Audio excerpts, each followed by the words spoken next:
हरिओम दोस्तों, मैं योग गुरु डॉक्टर अमित अग्रवाल अपने यूट्यूब चैनल में आप सभी दर्शकों का स्वागत करता हूं। आज हम लोग बहुत ही महत्वपूर्ण विषय पर बात करने वाले हैं। जैसा कि हम लोग जानते हैं कि जब हम प्राणायाम या ध्यान करते हैं तो हमें लंबे समय तक किसी भी पोस्चर में बैठना होता है। ये बहुत ही महत्वपूर्ण बात है कि चाहे प्राणायाम हो चाहे ध्यान हो, दोनों में ही आपको स्पाइनल कॉर्ड सीधी रखनी होती है।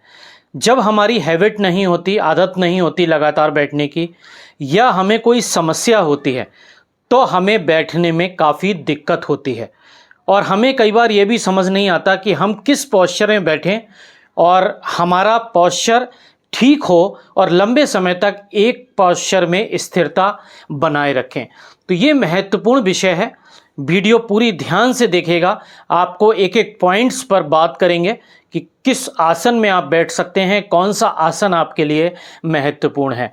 तो देखिए, आगे हम लोग बात करते हुए ज़्यादा समय ना लेते हुए सीधे पॉइंट्स पर आते हैं कि कुछ आसन ऐसे हैं जो ज़्यादातर सभी लोग कर सकते हैं।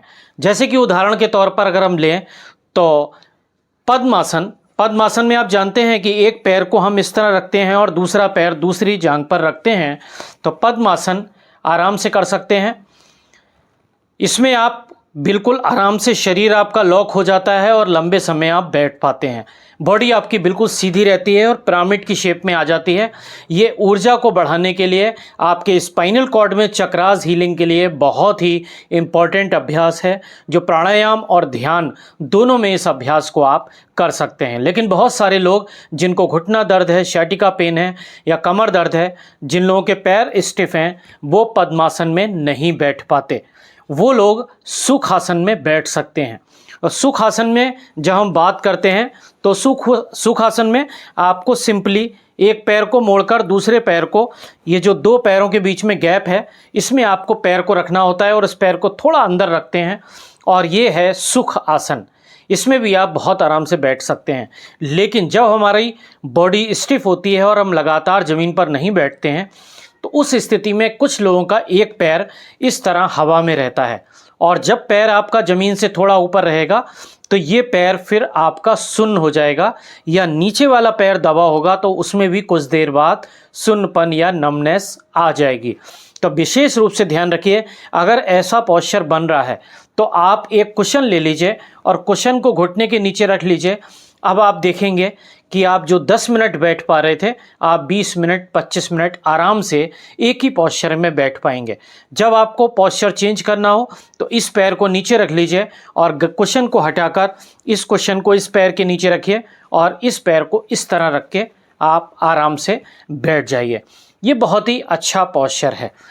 तीसरा बात आती है, कुछ लोग कई बार पालथी मारकर इस तरह बैठते हैं। तो इस तरह अगर आपको कंफर्टेबल है और आप बैठ पा रहे हैं तो इस पोस्चर में क्या होता है कि ये दोनों पैर जब क्रॉस में आते हैं, उस स्थिति में नीचे वाला पैर नम हो जाता है और आप बहुत देर तक नहीं बैठ पाते। इसके लिए भी बेस्ट तरीका यही है कि आप कुशन ले लीजिए और कुशन को इस घुटने के नीचे और इस घुटने के नीचे लगा लीजिए। अब आप देखेंगे कि इस पोस्चर में आप जो 5-10 मिनट 15 मिनट बैठ पा रहे थे, अब आप 25-30 मिनट या 45 मिनट तक भी आराम से बैठ पाएंगे। तो ये कुछ चीज़ें अगर आप ध्यान रखेंगे तो आपको काफ़ी लाभ मिलेगा।